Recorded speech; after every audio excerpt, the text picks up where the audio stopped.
ഈശ്വരവാദി റബീഉൽ വരുന്നതിന് മുമ്പ് നോനും തുടങ്ങിയിരിക്കുന്നു. നബി സല്ലല്ലാഹു അലൈഹി വസല്ലം തങ്ങളെ മതി പറയുന്നത് നിർത്തണം. അതിന് വേണ്ടിയിട്ട് അവൻ ഒരു പുതിയ ക്ലിപ്പ് ഇറക്കിയിരിക്കുകയാണ്. എന്താ ക്ലിപ്പ് എന്നറിയോ?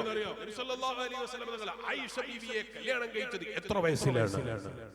പുതിയ ജനറേഷനിലെ ചില ആളുകൾ ചിലപ്പോൾ ഇങ്ങനത്തെ ചോദ്യം കേൾക്കുമ്പോൾ അവരിങ്ങനെ കേൾക്കാണ്, ശരി തന്നെയല്ലേ 9 വയസ്സിലോ 11 വയസ്സിലോ അത്ര വേഗമാണായിരുന്നോ? കുറച്ചുകൂടി കാത്തുകൂടായിരുന്നു. നമ്മുടെ മുസ്ലിം ചെറുപ്പക്കാരായ ഒറ്റപ്പെട്ട ചില ആളുകളുടെ മനസ്സിലെങ്കിലും ഇത്തരം ചിന്താഗതികൾ പിടികൂടാതിരിക്കാൻ വേണ്ടി ഞാൻ അവരോട് ഓർമ്മപ്പെടുത്തട്ടെ.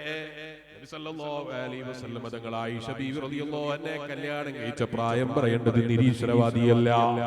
ആണോ? നബി സല്ലല്ലാഹു അലൈഹി വസല്ലം തങ്ങൾ ആയിഷ ബീവിയെ കല്യാണം കഴിച്ച പ്രായം നിശ്ചയിക്കേണ്ടത് നിരീശ്വരവാദിയല്ല. അവൻ എന്തിനാണ് നമ്മളെ കാര്യത്തിൽ വല്ലാതെ ബേജാറാകേണ്ട ആവശ്യം? അങ്ങനെ ഉണ്ടല്ലോ ചില ആളുകൾക്ക് സ്വന്തം വീട്ടിലെ കാര്യത്തിൽ ബേജാറില്ല, അപ്പുറത്തെ വീട്ടിന്റെ കാര്യത്തിൽ ഭയങ്കര ബേജാറാണ്. വേറൊരാളെ കാര്യത്തിൽ ഭയങ്കര ബേജാറാണ്. മതമില്ലാന്ന് പറയുന്ന നീ എന്തിനാണോ ഞങ്ങളെ മതത്തിലുള്ള പേഴ്സത്തിന്റെ കാര്യത്തിൽ ബേജാറാകേണ്ട ആവശ്യം? ഞങ്ങൾക്ക് ആയിഷ ബീവി റളിയല്ലാഹു അൻഹയെ കല്യാണം കഴിച്ച വിഷയത്തിൽ എന്തെങ്കിലും അഭിപ്രായ ഭിന്നതയുണ്ടെങ്കിൽ ഞങ്ങൾ തമ്മിൽ പറഞ്ഞങ്ങ് തീർത്തോളാം. നിങ്ങൾ എന്തിനാണ് അതിന്റെ ഇടയിൽ കയറി ഇടപെടേണ്ട ആവശ്യം എന്നാ ഞാൻ ചോദിക്കുന്നത്. മുസ്ലിമേ ഇങ്ങനെ വയസ്സ് പറയുന്നത് കേട്ടിട്ട്, നിരീശ്വരവാദി പറയുന്ന വയസ്സ് കേട്ടിട്ട് നബിതങ്ങളെ തെറ്റിദ്ധരിച്ച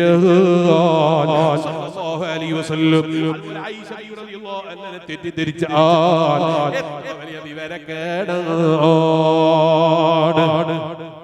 അപ്പൊ എന്നാലും ചോദിക്കട്ടെ മൊയ്ലിയാരെ, നബി സല്ലല്ലാഹു അലൈഹി വസല്ലം തങ്ങൾ എത്ര വയസ്സിലാണ് കല്യാണം കഴിച്ചാന്ന് പറയുന്നത്?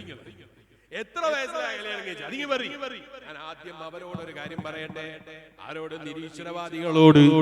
സല്ലല്ലാഹു അലൈഹി വസല്ലം തങ്ങളും അതേ വിവാഹം കഴിച്ച ആയിഷ ബീവി റളിയല്ലാഹു അൻഹയുടെ കാര്യത്തിൽ അല്ലാതെ ബേജാറാകുന്ന നിരീശ്വരവാദികളുണ്ടല്ലോ, അവരോടൊരു കാര്യം പറയട്ടെ.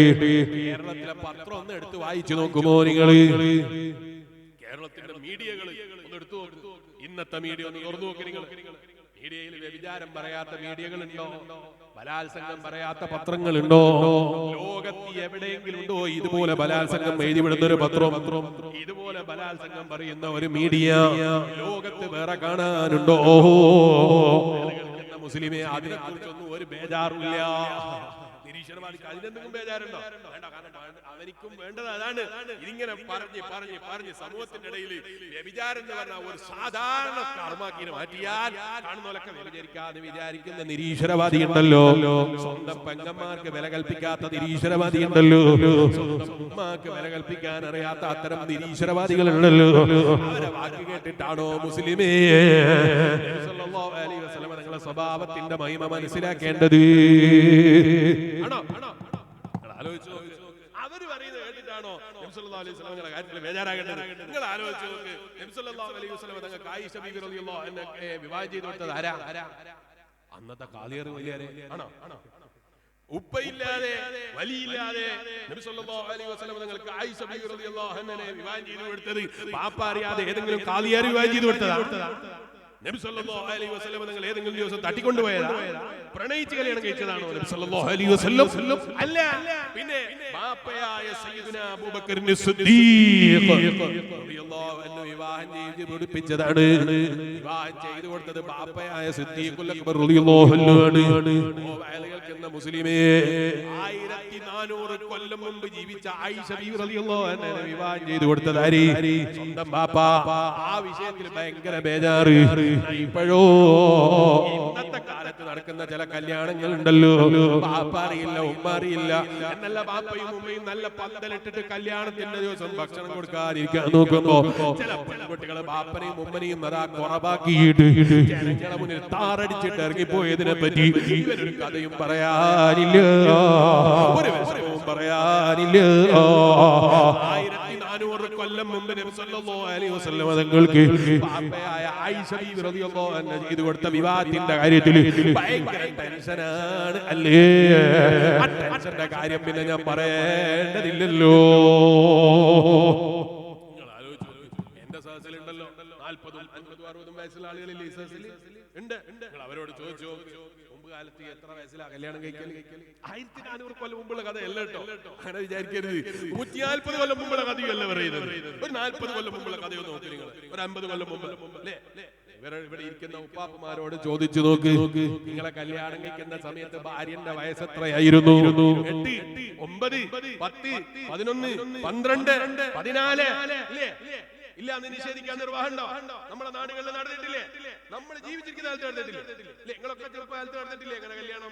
11 വയസ്സിലും 12 വയസ്സിലും 14 വയസ്സിലും ഇല്ല എന്ന് നിഷേധിക്കാൻ ആർക്ക് കഴിയും? ഏത് മതക്കാരന് കഴിയും? ഏത് കാലത്ത്? 1400 കൊല്ലം മുമ്പുള്ള കഥയല്ല ഞാൻ പറയുന്നത്, 40, 50 കൊല്ലം മുമ്പുള്ള കഥയാണ് പറയുന്നത്. ഇന്ന് ജീവിച്ചിരിക്കുന്ന പലരുടെയും ഉപ്പാപ്പമാരുടെയും ഉമ്മാമ്മമാരുടെയും വയസ്സ് നോക്കിയാൽ അവര് വിവാഹം കഴിക്കുന്ന സമയത്തുള്ള പ്രായം ഞാൻ പറഞ്ഞത് 11, 9, അതുപോലെ 14 ഒക്കെ വയസ്സിൽ കല്യാണം കഴിച്ചിട്ടില്ലേ? ഇല്ലേ? കുട്ടിക്കാലത്ത് നിങ്ങളൊക്കെ അനുഭവത്തിലില്ലേ? എന്തേ? അന്ന് കല്യാണം കഴിച്ചിട്ടുണ്ടായ പുതിയ സാധനങ്ങൾക്കാണ് പുതിയ അഭിപ്രായം കൊണ്ട് വന്നിരിക്കുന്നത്. അന്ന് കല്യാണം കഴിച്ച ബാപ്പമാരുടെ ചില മക്കൾക്ക് ഇപ്പൊ ഒരു സംശയം, 10-ാം വയസ്സിൽ കല്യാണം കഴിക്കാൻ പറ്റുമോ? പിന്നെ നീ തന്നെയാണോ അതുകൊണ്ടുണ്ടായ ഫലം? നീ തന്നെയാണ് അതിന്റെ ഫലം. അങ്ങനെ കല്യാണം കഴിച്ച മകല നീ ഉണ്ടായി ആലോചിച്ചു നോക്കണം. അപ്പൊ ഒരു കുഴപ്പമില്ല. അന്ന് കല്യാണം നടന്നിട്ട് 50 കൊല്ലം മുമ്പ് 40 കൊല്ലം മുമ്പ് നമ്മുടെ നാടുകളിൽ വരെ വിപുലമായി ഉണ്ടായിരുന്ന ഒരു സ്വഭാവം, ആ സ്വഭാവത്തിനെ മറച്ചു വെച്ചിട്ട് 1400 കൊല്ലം മുമ്പ് ആ നാട്ടിലോ അവിടെയുള്ള അന്ന് ജീവിച്ചിരിക്കുന്ന ആളുകൾക്കോ ഒരാൾക്കും ഒരു കംപ്ലൈന്റും ഇല്ലാതെ നടന്നൊരു കല്യാണത്തിനെ കുറിച്ച് ഇപ്പം ഭയങ്കര ബേജാറ് പറയുന്നു. അതിന്റെ ഉദ്ദേശം എന്താണെന്ന് ഞാൻ പിന്നെ പറയേണ്ടതില്ലല്ലോ. ഇപ്പൊ 18 വയസ്സ് നമ്മളെ നാട്ടിൽ നിയമമുണ്ട്. 18 വയസ്സ് കഴിഞ്ഞിട്ടേ കല്യാണം കഴിക്കാൻ പെണ്ണിന് പറ്റൂന്ന് നമ്മളെ നാട്ടിൽ നിയമമുണ്ട്. മുസ്ലിമീങ്ങൾക്ക് എക്സ്പെക്ഷൻ ഉണ്ട് എന്ന് ഏതോ ഒരു വാർത്തയിലുണ്ട് ആരോ പറഞ്ഞു, ഞാൻ കണ്ടിട്ടില്ല. എന്തോ ആകട്ടെ 18 വയസ്സിലാണ് കല്യാണം കഴിക്കേണ്ടത് എന്നൊരു നിയമമുണ്ട് എന്ന് അതെ നമ്മളെ നാട്ടിലെ നിയമപാലകര് മുമ്പ് പറഞ്ഞു കേട്ടിട്ടുണ്ട് അല്ലേ? ഞാൻ പറയുന്നത് കുറച്ചുകൂടി കഴിഞ്ഞാൽ അത് ചിലപ്പോ 21 വയസ്സിലാകാം, ചിലപ്പോ 30 വയസ്സിലാകാം. ഏത് വയസ്സിലേക്കും അവർക്ക് മാറ്റാം. രാജ്യത്തിന്റെ നിയമങ്ങൾ മാറ്റിക്കൊണ്ടേയിരിക്കും. കാരണം അത് ഖുർആനല്ലല്ലോ. ഖുർആനല്ലേ എപ്പോഴും നിലനിൽക്കുന്നതായി മാറ്റില്ലാത്ത ഗ്രന്ഥമായി പറയാനുള്ളത്. രാജ്യത്തിന്റെ നിയമങ്ങളൊക്കെ അതിന് മന്ത്രിസഭ കൂടിയിട്ട് എല്ലാവരും പാസാക്കിയാൽ മാറാവുന്നതേ ഉള്ളൂ. ആ നിയമം ഇനിയും മാറിക്കൂടാന്നില്ല. മന്ത്രിസഭയൊക്കെ കൂടിയിട്ട് മാറ്റാൻ തീരുമാനിച്ചാൽ അത് മാറിക്കൊണ്ടേയിരിക്കും. 30 വയസ്സായി നോക്കുക. അപ്പൊ നമ്മളെ മക്കള് നമ്മളോട് വന്നിട്ട് പറയും, ഉമ്മാനെ കെട്ടിയത് 21-ാം വയസ്സിലാണ്, 18 വയസ്സിലോ എന്റെ ഉമ്മാനങ്ങള് കെട്ടിയതോ? അപ്പൊ പിന്നെ ഇങ്ങനെ വിരല് കടിച്ചിട്ട് കാര്യം ഉണ്ടാകൂല. അത് ഓരോ സമയത്തുണ്ടാകുന്ന മാറ്റങ്ങൾ, അതത് സമയത്തുള്ള ആളുകൾക്ക് ചിലപ്പോൾ അത് ഭയങ്കരമായിരിക്കാം. അതുകൊണ്ട് പഴയ കാലത്തുള്ളൊക്കെ മോശമാണെന്ന് വിചാരിക്കരുത്, പണ്ട് കാലത്തുള്ളതൊക്കെ മോശമായി പോയി എന്ന് വിചാരിക്കരുത്. ഉപ്പാപ്പമാരെ ചീത്ത വിളിക്കുന്ന സ്വഭാവം, സ്വന്തം ഉമ്മാമ്മമാരെ ഇകയറ്റി കളയുന്ന സ്വഭാവം, നമ്മൾ ഭയങ്കര മാന്യന്മാരാകുന്ന സ്വഭാവം, അത് നല്ലവരെ യോജിച്ച സ്വഭാവമല്ല. ആണോ? സ്വന്തം ഉമ്മാനെയും ബാപ്പാനെയും നിസാരപ്പെടുത്തുക നല്ല സ്വഭാവം ആണോ? നമ്മളെ ഉപ്പാപ്പാർക്കൊന്നും തിരിഞ്ഞിട്ടില്ല. പിന്നെ തിരിഞ്ഞത് ഇപ്പൊ വന്നിരിക്കുന്ന നിനക്ക് ഭയങ്കര തിരിപാട്. അപ്പൊ ചില ആളുകൾ ചോദിക്കും, വലിയാരെ അവര് മൊബൈൽ ഫോൺ കണ്ടോ, ഇന്റർനെറ്റ് കണ്ടോ, ഫ്ലൈറ്റ് കണ്ടോ, ഇന്നത്തെ എന്തെങ്കിലും സംവിധാനം നമ്മളെ മുൻഗാമികളായ ഉപ്പാന്റെ ഉപ്പെല്ലാം കണ്ടിക്കോ? ഇല്ല, കണ്ടിട്ടില്ല. എന്നിട്ട് അവര് ജീവിതകാലത്ത് എന്തെങ്കിലും പ്രയാസപ്പെട്ടു? ഒരു പ്രയാസം അവർക്ക് ഉണ്ടായിട്ടില്ല. നിങ്ങൾ ഇവിടെ ഇരിക്കുന്ന ഉപ്പാപ്പാരോട് ചോദിച്ചു നോക്ക്, നിങ്ങളൊക്കെ ബാപ്പാരോടെ ജീവിച്ച് മരിച്ചു പോയില്ല, അല്ലാഹു അവരൊക്കെ ഖബറുടെ സ്വർഗ്ഗ പൂന്തോപ്പാക്കി കൊടുക്കട്ടെ. ജീവിച്ചിരിക്കുന്നവർക്കൊക്കെ അല്ലാഹു തആല ദീർഘായുസ്സും ആഫിയത്തും എത്തി കൊടുക്കട്ടെ. എത്ര ഉപ്പാപ്പാരുണ്ട് ഇവിടെ? അവരൊക്കെ ബാപ്പമാരുടെ ജീവിച്ച് മരിച്ചില്ലേ? അവർക്കൊക്കെ ചെറുപ്പകാലത്ത് ഫ്ലൈറ്റ് ഇല്ലാത്തതുകൊണ്ട് നേരം വെളുത്തിട്ട് അവരെപ്പോഴെങ്കിലും ഒരു ദിവസം ഒരു മിനിറ്റ് ടെൻഷൻ അടിക്കുന്ന നിങ്ങൾ കണ്ടോ? അവര് ഹജ്ജിന് പോയിട്ടില്ലേ? പോയിട്ടുണ്ട്. നീയും ഹജ്ജിന് പോയിട്ടുണ്ട്, അവരും ഹജ്ജിന് പോയിട്ടുണ്ട്. അവര് പോയ ഹജ്ജിന് എത്രയോ നമ്മളെക്കാളെ ക്വാളിറ്റി ഉണ്ടായിരുന്നു. ഫ്ലൈറ്റ് ഉണ്ട് എന്നുള്ളത് റെഡിയാണ്. ഇന്നത്തെ കാലത്ത് ഫ്ലൈറ്റ് ഉണ്ട്, കപ്പലുണ്ട്, സംവിധാനങ്ങളുണ്ട് എന്നുള്ളത് ശരിയാണ്. പക്ഷേ അന്നത്തെ കാലത്തുണ്ടായിരുന്ന അവരുടെ ഹജ്ജ് യാത്രകൾക്ക് ക്വാളിറ്റി ഉണ്ടായിരുന്നു. ശരിയല്ലേ? അതുപോലെ ഇനി നിങ്ങൾ സ്നേഹത്തിന്റെ കാര്യം പരിശോധിച്ചോളൂ. പഴയ കാലത്ത് ഇതുപോലെയാണോ? ആണോ? പഴയ കാലത്ത് സ്നേഹമാണെങ്കിൽ സ്നേഹത്തിന് ക്വാളിറ്റി ഉണ്ടായിരുന്നു. ഇന്നോ സ്നേഹത്തിന് ക്വാളിറ്റി ഇല്ലാത്തൊരു ലോകത്താണ് നമ്മൾ ജീവിക്കുന്നത്. ഭയങ്കര ബഹുമാനം പറഞ്ഞിട്ട് ടെക്നോളജി പുരോഗമിച്ചു എന്നൊക്കെ വിചാരിച്ച് പഴയ കാലത്ത് ജീവിച്ചു പോയ ഉമ്മമാരെയും ഉമ്മാമ്മമാരെയും ഉപ്പാപ്പമാരെയും ഒക്കെ തള്ളിക്കളയാന്ന് വിചാരിക്കരുത് എന്നാ ഞാൻ പറഞ്ഞത്. അവരുടെ ഭാഗം അവരുടെ കാലത്ത് യോജിച്ചതാണെങ്കിൽ അത് ശരിയാണ് അംഗീകരിച്ചു കൊടുക്കാൻ ഒരു സന്മനസ്സെങ്കിലും നമുക്ക് ഉണ്ടാകണം. അവരുടെ കാലത്തോട് ഏറ്റവും യോജിച്ചതാണത്, അവരുടെ കാലത്ത് അവർക്ക് ഏറ്റവും പറ്റിയതാണത്.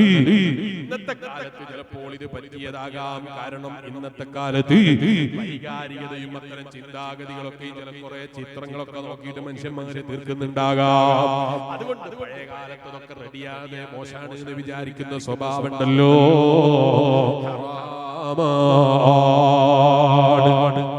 എന്ത് ഹറാമാണ് നിങ്ങൾ ആലോചിച്ചു? വല്ലാത്തൊരു ലോകത്താ നമ്മൾ ജീവിക്കുന്നത്.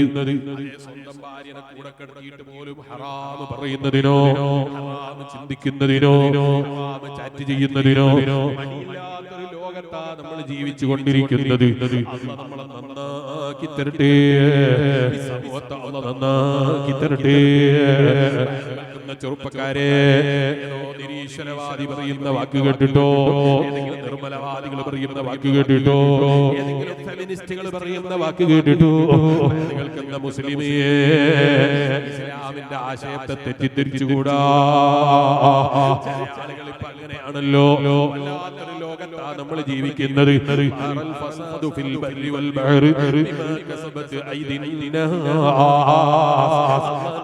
പരിചയപ്പെടുത്തിയല്ലോ ഒരു കാലയളവിനെ കുറിച്ച്. എന്താണ് ആ കാലയളവിന്റെ പ്രത്യേകത എന്നറിയോ?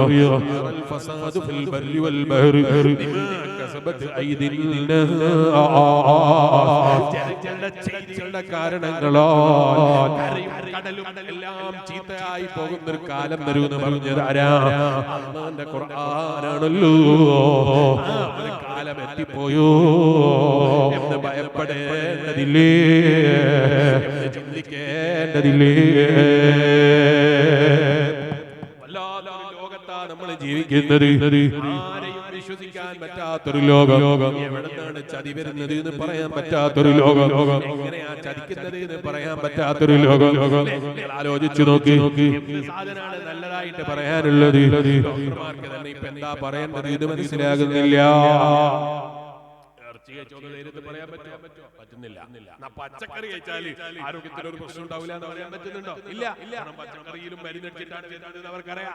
പച്ചക്കറിയും മുഴുവനായിട്ട് കഴിച്ചു എന്ന് പറയാൻ ധൈര്യമില്ല. ഫ്രൂട്ട്സ് കഴിച്ചു എന്ന് പറയാൻ ധൈര്യമില്ല. എന്തെങ്കിലും കൃത്യമായി ഇത് പ്യുവറായിട്ട് നല്ലതാണ് എന്ന് പറയാൻ പറ്റുന്ന ഏതെങ്കിലും ഒരു വസ്തുവിനെ കാണിച്ചു തരുമോ നിങ്ങള്? എല്ലാം ബേജാറ് തന്നെയാണ്. കോഴീനെ കഴിച്ചൂടെ മുസ്ലിയാരെ? കോഴീനെ ഇഞ്ചക്ട് ചെയ്തിട്ട് ഒരാഴ്ച കൊണ്ട് ഉണ്ടാക്കിയ കോഴിയാണ്. അതുകൊണ്ട് തന്നെ അതിന്റെ ആയുസ് എത്രയാണ്? അത് കഴിക്കുന്നവന്റെ ആയുസ് എത്രയാണ്? ഇപ്പൊ ചില ആളുകൾക്ക് തോന്നുകയാണ് എന്തെല്ലാം ചികിത്സാ സംവിധാനങ്ങൾ കൂടി ഇവിടെ. ഒരുപാട് കൂടിയില്ലേ ചികിത്സാ സംവിധാനങ്ങൾ? കൂടിയില്ലേ? കോഴിക്കോട് അങ്ങാടിയിൽ ബൈപ്പാസിലൂടെ ഇങ്ങനെ പോകുമ്പോ ഈ അടുത്ത് ഞാൻ കണ്ടിട്ടുണ്ട്. ഇന്നുണ്ടോ എന്ന് ഞാൻ നോക്കിയിട്ടില്ല. അങ്ങാടിയിൽ ബൈപ്പാസിലൂടെ ഹൈവേയിലൂടെ ഇങ്ങനെ പോകുമ്പോ ഒരു വലിയ ഫ്ലക്സ് കാണാം. കോഴിക്കോടിന്റെ ഹൃദയം ഞങ്ങളുടെ കയ്യിലാണ്. ഏതോ ഹോസ്പിറ്റലായിരുന്നു കേട്ടോ. ആരാ ഹോസ്പിറ്റലും ഞാൻ നോക്കിയിട്ടില്ല. എനിക്ക് ഒരു ഹോസ്പിറ്റലിനോട് ഒരു കംപ്ലൈന്റും ഇല്ല. ഒരു ഹോസ്പിറ്റലിന്റെ പരസ്യം ചെയ്യുന്ന പരിപാടിയും എനിക്കില്ല. ഞാനൊരു ഉദാഹരണം പറഞ്ഞാണ്. ഒരു പരസ്യമാണ് കോഴിക്കോടിന്റെ ഹൃദയം ഞങ്ങളുടെ കയ്യിലാണ് എന്ന് പറഞ്ഞാൽ അറ്റാക്ക് വരൂ, ഹൃദയം ഞങ്ങളുടെ കയ്യിലാ, വരൂ. നമ്മളൊക്കെ പരസ്യം വിളിക്കുകയാണ്. നമ്മളെ ഉപ്പാമാരോട് ചോദിച്ചു, നിങ്ങൾ ഏതെങ്കിലും കുട്ടിക്കാലത്ത് കണ്ടിരുന്നോ ഒരു ഹോസ്പിറ്റലിന്റെ പരസ്യം കെട്ടി നോക്കിയത്? കണ്ടിരുന്നോ? മുസ്ലിയാരെ, ഇന്നത്തെ ചികിത്സാ സംവിധാനങ്ങളൊക്കെ അത്ര അധികരിച്ചതാണ്, അത്ര ടെക്നോളജി ഉള്ളതാണ്. ചോദിക്കട്ടെ, മുസ്ലിമിയാർ ടെക്നോളജി കൊണ്ടുണ്ടായ നേട്ടം എന്താണ്? അതൊന്ന് പറഞ്ഞു. ആ നേട്ടം എന്താണ്? ഹോസ്പിറ്റൽ ഉണ്ടായാൽ ഉണ്ടാകേണ്ട നേട്ടം എന്താണ്? ആയുസ് കൂടി കിട്ടലാണ്. ചോദിക്കട്ടെ, പഴയ കാലത്തെ അപേക്ഷിച്ച് നമ്മുടെ ഇന്നത്തെ കാലത്ത് 100 വയസ്സ് ജീവിക്കുന്ന എത്ര ഉപ്പാപ്പമാരുണ്ട്, എത്ര ഉമ്മാമ്മമാരുണ്ട്? ഉപ്പാപ്പമാരോടൊന്ന് ചോദിച്ചു നോക്ക്. പഴയ കാലത്തെ അപേക്ഷിച്ച് കൂടുതലാണോ ആയുസ് കുറവാണോ? പണ്ട് കാലത്ത് ഉണ്ടായിരുന്ന ആയുസ് പണ്ട് എന്ന് പറയാൻ ധൈര്യമുള്ള ഉപ്പാപ്പാരുണ്ടോ?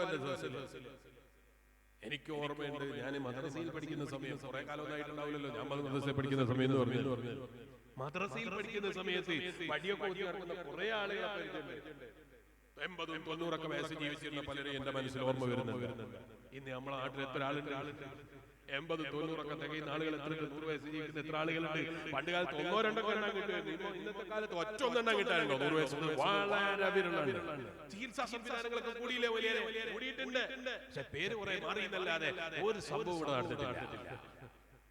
പഴയകാലത്ത് അറ്റാക്ക് എന്ന് പറഞ്ഞൊരു രോഗം കേൾക്കല്ലോ. അറ്റാക്ക് എന്നാരും പറയുന്നത് പിന്നെന്താ പറയാ? കുഴഞ്ഞു വീണ് മരിച്ചു എന്നാ പറയാ. രണ്ടും വ്യത്യാസം എന്താ? ഒന്ന് കുഴഞ്ഞു വീണ് മരിച്ചു, ഒന്ന് അറ്റാക്ക് ഇംഗ്ലീഷ് ആക്കി എന്നല്ലാതെ ഒരു മാറ്റമില്ല. മരണം ഇപ്പൊ സംഭവിക്കുന്നുണ്ട്, അറ്റാക്ക് ഇപ്പോഴും സംഭവിക്കുന്നുണ്ട്. ഇല്ലേ? അറ്റാക്ക് സംഭവിക്കുന്നില്ലേ? അന്ന് കുഴഞ്ഞു വീണിട്ട് വെച്ചതാ, വീണപ്പോൾ തലയടിച്ച് വെച്ചു പോയതാണോ? അതിനാ കുഴഞ്ഞു വീണ് വെച്ചെന്ന് പറഞ്ഞത്? അല്ല, അറ്റാക്ക് വന്നപ്പോൾ കുഴഞ്ഞു വീണതാണ്, മരിച്ചിട്ട് കുഴഞ്ഞു വീണതാ പറയുന്നത്. അത് തന്നെയാ ഇപ്പോഴും സംഭവിക്കുന്നത്. ഇംഗ്ലീഷിലാക്കി എന്നുള്ളത് കൊണ്ട് വലിയ ബഹുമാനം വിചാരിക്കുന്ന ആളുകളുണ്ട്. ചെറുപ്പക്കാര് പണ്ട് കാലത്തുള്ള നമ്മളെ ഉപ്പാപ്പമാരൊക്കെ മുണ്ടിന്റെ അടിയിൽ, മലപ്പുറം ജില്ലയിലുള്ള ആളുകൾ നല്ലോണം അറിയാം എന്റെ പേര്. പണ്ട് കാലത്ത് ഉപ്പാപ്പാരൊക്കെ മുണ്ടിന്റെ അടിയിൽ കൊടുക്കുന്ന ഒരു സാധനം ഉണ്ട്. അതിനെന്താ പേര് പറയാ? ഞാൻ പറയേണ്ട നിങ്ങൾക്ക് അറിയാലോ. പണ്ട് കാലത്ത് ഉപ്പാപ്പാരൊക്കെ മുണ്ടിന്റെ അടിയിൽ കൊടുത്തൊരു സാധനം ഉണ്ട്. ഇപ്പൊ ചില ചെറുപ്പക്കാർക്ക് അത് ഇങ്ങനെ കൊടുത്തിട്ട് 3/4 പറഞ്ഞിട്ട് അങ്ങാടിയിലേക്ക് ഇറങ്ങിയാലേ ഞാൻ വലിയ ഇംഗ്ലീഷുകാരനായി എന്നുള്ളൊരു തോന്നല. മുട്ട് മറക്കാത്ത, ഔറത്ത് മറക്കാത്ത, അതിന്റെ 3/4 അല്ലാത്ത 4 ആയാൽ മോനെ ഇംഗ്ലീഷ് പേരിട്ടത് കൊണ്ട് ഒരിക്കലും ജായിസാകൂല. ഔറത്ത് കാണിക്കുന്നുണ്ടോ? ഇസ്ലാം അനുവദിച്ചിട്ടില്ല. ഇതൊരു മതാണ്. എല്ലാം പറ്റൂല പറ്റൂല പറ്റൂല എന്ന് മാത്രം പറയുന്ന മതം അല്ല. ഇത് പറ്റൂന്നും പറയുന്ന മതാണ്. പറ്റൂല എന്ന് മാത്രല്ല, എനിക്ക് താഴോട്ടേക്ക് പറ്റൂല എന്ന് പറഞ്ഞിട്ടുണ്ട്, പിന്നെ മേൽപോട്ടേക്ക് പറ്റൂല എന്ന് പറഞ്ഞിട്ടുണ്ട്. ഇതൊക്കെ എന്തിനാണ് അറിയോ? ജീവിതത്തിന്റെ നന്മക്ക് വേണ്ടിയാണ്. മുട്ടിന്റെ മേലുള്ള പാന്റ് അല്ലെങ്കിൽ മുട്ടിന്റെ മേലുള്ള 3/4 എടുത്തുകൊണ്ട് അള്ളാഹ് എന്ത് സംഭവിക്കാനാണ്? ചുവട്ടിൽ വലിക്കുന്ന പാന്റ് ധരിച്ചാൽ അള്ളാഹ് എന്ത് കുറവ് വരാനാണ്? അള്ളാന്റെ ഖജനാവിൽ എന്താ തുണി തീർന്നു പോകുന്നതിന് പേടിച്ചിട്ടാണോ? അല്ല, പിന്നെ എന്തിനാണ് നമ്മുടെ ജീവിതത്തിൽ നമ്മളോട് കൽപ്പിക്കാൻ പറഞ്ഞത്? നമ്മുടെ നന്മക്ക് വേണ്ടിയാണ്. പ്രസംഗം നീട്ടിക്കൊണ്ടു പോകുന്നില്ല, നിർത്തട്ടെ. വിശ്വാസികളെ, ഒരാളെയും വിശ്വസിക്കാൻ പറ്റാത്ത ലോകമായി, ഹോസ്പിറ്റലുകളെ പോലും വിശ്വസിക്കാൻ പറ്റാത്ത ലോകമായി, എല്ലാ നിലക്കും വഞ്ചനകളായി. മരിച്ചിട്ട് വെന്റിലേറ്ററിൽ കിടത്തിയിട്ട് ഗുളിക എഴുതി കൊടുക്കുന്ന ഹോസ്പിറ്റലുകളുണ്ട്. ചിലരെങ്കിലും പ്രസംഗിക്കുന്നതും പറയുന്നതും ഞാൻ കേട്ടിട്ടുണ്ട്. എന്റെ അനുഭവത്തിലില്ല, കാരണം ഞാനങ്ങനെ വെന്റിലേറ്ററിൽ കിടന്നാലല്ലേ എനിക്ക് പറയാൻ കഴിയൂ, അല്ലെങ്കിൽ മരിച്ചു കിടക്കുന്ന ഒരാളെ ഞാനങ്ങനെ കണ്ടാലല്ലേ എനിക്ക് പറയാൻ കഴിയൂ. പക്ഷേ വെന്റിലേറ്ററിൽ കിടക്കുന്ന ആള് മരിച്ചിട്ട് കിടന്നിട്ട് ഗുളിക എഴുതി കൊടുത്തിട്ട് ഹോസ്പിറ്റലിൽ നടത്തുന്ന ആളുകളുണ്ട് എന്ന് പറയുന്ന വിധത്തിലേക്ക് നമ്മുടെ സംവിധാനങ്ങൾ മാറിപ്പോയിട്ടുണ്ടെങ്കിൽ, ചികിത്സാ കേന്ദ്രങ്ങൾ മാറുന്നതിനുള്ള സംശയങ്ങൾ നമുക്കുണ്ടാകുന്നുണ്ടെങ്കിൽ, മനുഷ്യ മൂല്യങ്ങൾ നഷ്ടപ്പെട്ടു പോയിട്ടുണ്ട്. ടെക്നോളജികൾ വളർന്നിട്ടുണ്ടാകാം, ടെക്നോളജികൾ ഒരുപാട് പുരോഗമിച്ചിട്ടുണ്ടാകാം, പക്ഷേ മറുപക്ഷത്ത് മൂല്യങ്ങൾ നഷ്ടപ്പെടുന്നു എന്ന കാര്യത്തിൽ സംശയിക്കേണ്ടതില്ല, ആലോചിക്കേണ്ടതില്ല. നമ്മളെ നന്നാക്കി തരട്ടെ. വിശ്വാസികളെ, ഇംഗ്ലീഷ് പേരിട്ടത് കൊണ്ട് ജായിസാകൂല എന്നാണ് ഞാൻ പറഞ്ഞത്. ഇംഗ്ലീഷ് പേരിട്ടത് കൊണ്ട് ശരിയായിക്കൊള്ളണം എന്നില്ല എന്നാണ് ഞാൻ പറഞ്ഞത്. മരണം പറയുന്നതിന് മാറ്റമില്ല, വയസ്സ് കൂട്ടി കിട്ടിയിട്ടില്ല, അധികരിച്ചു പോയി, പെട്ടെന്നുള്ള മരണങ്ങൾ അധികരിച്ചു പോയി. കഴിഞ്ഞ ദിവസം പാവപ്പെട്ടവന്റെ കൂട്ടുകാരൻ എന്നെക്കാൾ ഒരു 3-2 വയസ്സവന് കുറവാണ്, ഞങ്ങളോട് വിട പറഞ്ഞു പോയി. ഖബർ നീ സ്വർഗമാക്കണേ അല്ലാ, ഖബറിൽ നീ വിശാലത നൽകണേ അല്ലാ. ഇന്നലെയും എന്റെ വീട്ടിലെ മൗലിദ് കഴിഞ്ഞിറങ്ങുമ്പോ കൂട്ടുകാരന്റെ ബാപ്പ എന്റെ കാലെങ്കിലും ചെയ്തിട്ട് പറഞ്ഞത്, എന്റെ മോനെ ദുആകളിൽ മറക്കരുത്, ഖബറിൽ നീ സ്വർഗം നൽകണേ അല്ലാ. കേൾക്കുന്ന മുസ്ലിമേ, മരണത്തിന് പ്രായം നിശ്ചയിച്ചിട്ടില്ല. കഴിഞ്ഞ ദിവസം മില്യൺ കണക്കിന് സാലറി പ്രഖ്യാപിച്ചു, മാസത്തിൽ മില്യൺ സാലറി തരാന്ന് പ്രഖ്യാപിച്ചു. എന്തിനാണ് എന്നറിയോ? മരണത്തെ തടയുന്ന ഒരു ശക്തിയെ കണ്ടെത്താനാണോ?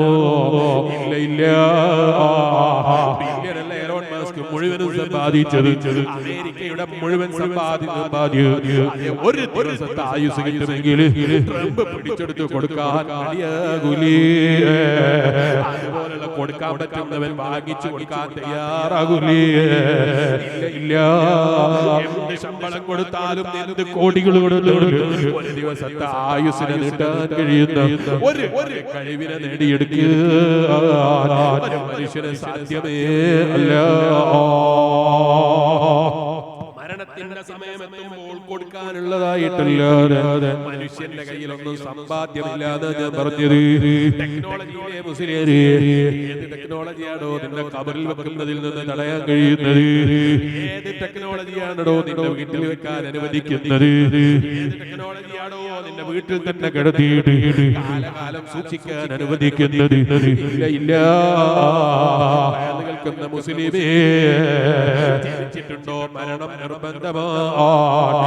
മരണത്തിന്റെ മുമ്പ് റബ്ബിലേക്ക് മനസ്സ് തിരിച്ചിട്ട് അല്ലാഹുവിനോട് തൗബ ചെയ്ത് അവന്റെ പുതിയ പൊരുത്തം പ്രതീക്ഷിച്ച് ജീവിക്കുന്ന മുസ്ലിമാണോ, തഖ്വയുള്ളവനാണോ? ഒട്ടകപ്പുറത്തല്ലെങ്കിൽ കുതിരപ്പുറത്ത് കയറി നിന്നിട്ട് സല്ലല്ലാഹു അലൈഹി വസല്ലം തങ്ങൾ താഴേക്ക് ഇറങ്ങിയിട്ട് യമനിലേക്ക് യാത്രയാക്കുന്ന മുആദ് റളിയല്ലാഹു അൻഹുവിനോട് അവസാനം പറഞ്ഞില്ലേ, മുആദേ, നിങ്ങൾ മദീനയിലേക്ക് തിരിച്ചു വരുമ്പോൾ ഈ നേതാവിനെ എനിക്ക് കാണാനുണ്ടാവില്ല. ഞാൻ ഖബർ അവിടെയാണ്. അവിടെ നിങ്ങൾ വരും, എന്നിട്ട് നിങ്ങൾ സിയാറത്ത് ചെയ്യും. നിങ്ങൾ യമനിലേക്ക് പോകും, നിങ്ങൾ അവിടെ പോയി പ്രബോധനം നടത്തും. തിരിച്ചു വരുമ്പോ ഞാൻ ഉണ്ടാകൂല, നിങ്ങൾ ജീവനോടെ ബാക്കിയുണ്ടാകും. നിങ്ങൾ എന്റെ ഖബറിന്റെ അടുക്കലേക്ക് വരൂ എന്ന് പറഞ്ഞ് നബി മുഹമ്മദുർ റസൂലുള്ളാഹ് സ്വല്ലല്ലാഹു അലൈഹി വസല്ലം തങ്ങൾ കേൾക്കുന്ന ചെറുപ്പക്കാരിയെ സ്ഥലത്ത് എഴുന്നേറ്റ് നിന്നാൽ എന്റെ വാക്കുകൾക്ക് വിരാമം കുറിക്കട്ടെ. നിൽക്കുന്ന വിശ്വാസികൾക്കൊന്ന് മജ്ലിസിലേക്ക് വന്നാൽ റബ്ബിനോട് ദുആ ചെയ്തിരിക്കണം. അല്ലാഹ് ഞങ്ങളെ മജ്ലിസ് ദുആക്ക് ഇജാബത്തുള്ള മജ്ലിസായി നീ ഞങ്ങളിൽ നിന്ന് കബൂലാക്കി തരണേ അല്ലാഹ്. നിൽക്കുന്ന ചെറുപ്പക്കാരാ, നിൽക്കുന്ന മുസ്ലിമേ, ഹബീബായ നബി സല്ലല്ലാഹു അലൈഹി വസല്ലം പറഞ്ഞു എന്നറിയോ, നിങ്ങൾ മദീനയിലേക്ക് തിരിച്ചു വന്നാൽ നിങ്ങൾ എന്റെ ഖബറിന്റെ അടുക്കലേക്ക് വരുമ്പോൾ കേട്ട് സഹിക്കാൻ കഴിയാത്ത ഹബീബ് നബി സല്ലല്ലാഹു അലൈഹി വസല്ലം തങ്ങളെ ശരിയായ ആശിഖായ മുആദ് റളിയല്ലാഹു അൻഹുവിന്റെ കണ്ണിൽ സല്ലല്ലാഹു അലൈഹി വസല്ലം തങ്ങളെ വഫാത്തിന്റെ വിവരം കിട്ടിയപ്പോൾ അവിടുത്തെ കണ്ണിൽ വെള്ളം നിറഞ്ഞുപോയി. കണ്ണിൽ വെള്ളം നിറഞ്ഞ മുആദ് റളിയല്ലാഹു അൻഹുവിനെ നോക്കിയിട്ട് ലോകത്തിന്റെ മുഴുവൻ കാരുണ്യമായ നബി റഹ്മത്തുൽ ലിൽ ആലമീൻ മുഹമ്മദുർ റസൂലുള്ളാഹ് സല്ലല്ലാഹു അലൈഹി വസല്ലം കേൾക്കുന്ന മുസ്ലിമേ, ആ ഹബീബ് നബി സല്ലല്ലാഹു അലൈഹി വസല്ലം മറുപടി, മുആദ് ലാ തഹ്സൻ, ടെൻഷൻ അടിക്കണ്ട, ബേജാറാകണ്ട, വെപ്രാളപ്പെടേണ്ടതില്ല. ഓ മുആദ്, ഞാനുമായുള്ള കണക്ഷനാണോ ആഗ്രഹിക്കുന്നത്? ഞാനുമായുള്ള ബന്ധമാണോ മുആദ് ആഗ്രഹിക്കുന്നത്? ഞാനുമായി ഒരു സ്നേഹമാണോ മുആദ് ആഗ്രഹിക്കുന്നത്? ടെൻഷൻ കൊണ്ട് രക്ഷപ്പെടൂല. സമ്പാദ്യമായി എന്ത് വേണമെന്നറിയോ? ഏറ്റവും കൂടുതൽ ജനങ്ങളെ കൂട്ടത്തിൽ ഞാനുമായി ബന്ധപ്പെടുന്നവർ, ഞാനുമായി കണക്ഷൻ ഉണ്ടാകുന്നവർ ആരാണ് നാം വിചാരിച്ചത്? എന്റെ അനുയായികളെ കൂട്ടത്തിലെ ഏറ്റവും വലിയ പണക്കാരനാരാ? അവനുമായി ഞാൻ കണക്ഷൻ ഉണ്ട് എന്നാണോ? അല്ല, ഞാനുമായി കണക്ഷൻ ഉള്ളത് ആർക്കാണ് പറഞ്ഞത്? എന്റെ കയ്യിൽ ഒന്നുമില്ലാതെ പട്ടിണി കിടക്കുന്ന എന്നോട് നിങ്ങൾക്ക് വലിയ കണക്ഷൻ ഉണ്ടാകുന്നാണോ? അല്ല,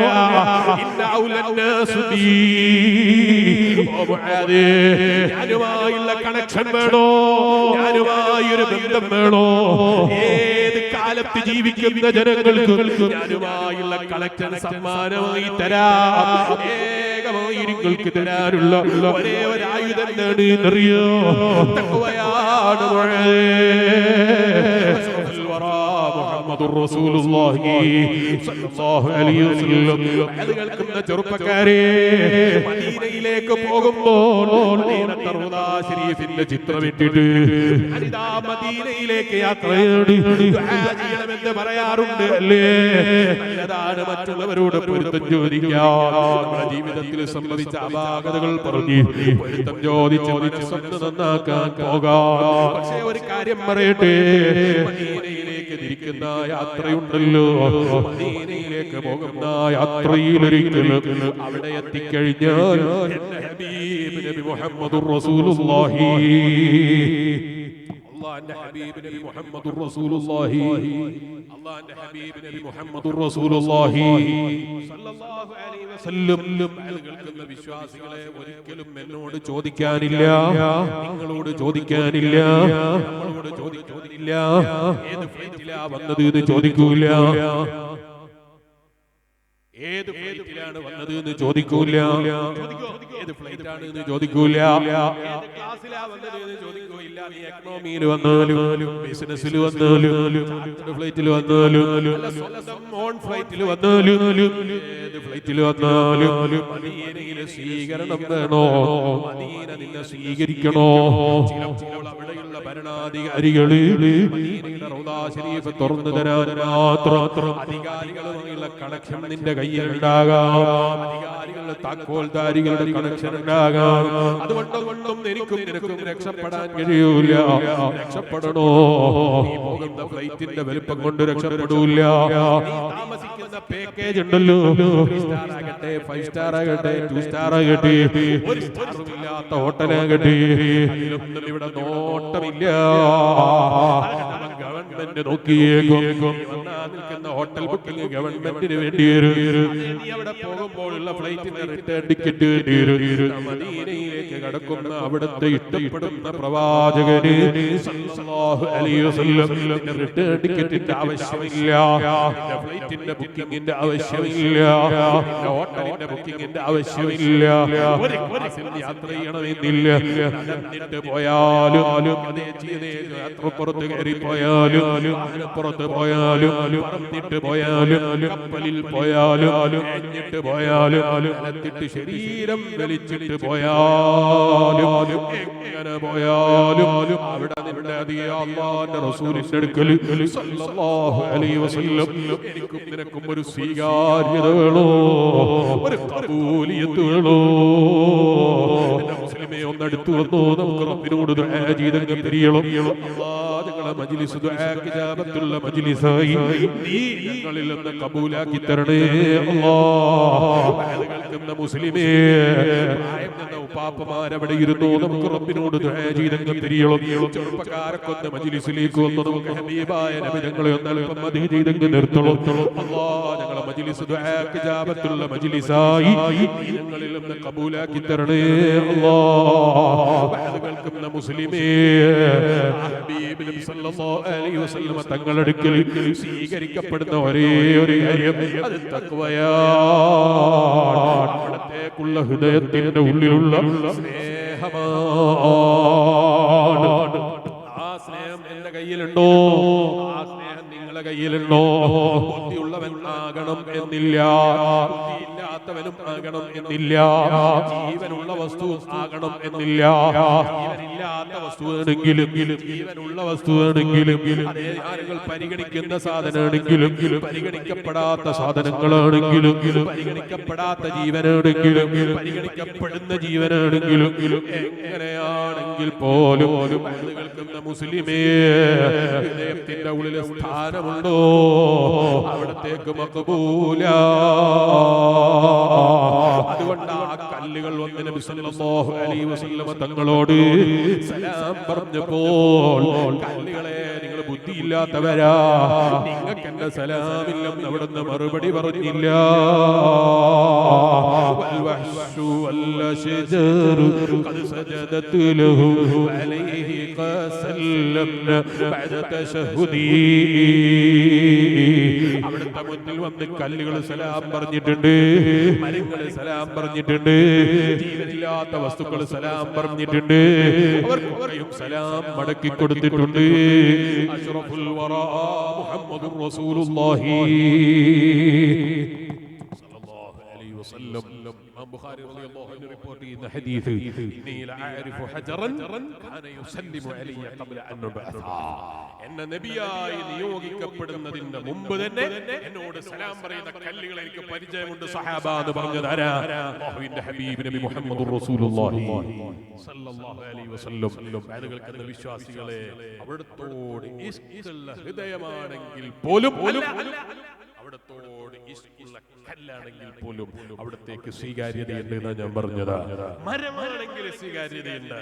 അതാ മഹാനായ ഹബീബായ നബി മുഹമ്മദുർ റസൂലുള്ളാഹി സ്വല്ലല്ലാഹു അലൈഹി വസല്ലം വതകല്ലഉദു യബ്കി വതദല്ലൽ ബൈന യദൈക വസ്തജാറക യാ ഹബീബി ഇൻതകല്ലബിയുൻ നുഫൂർ.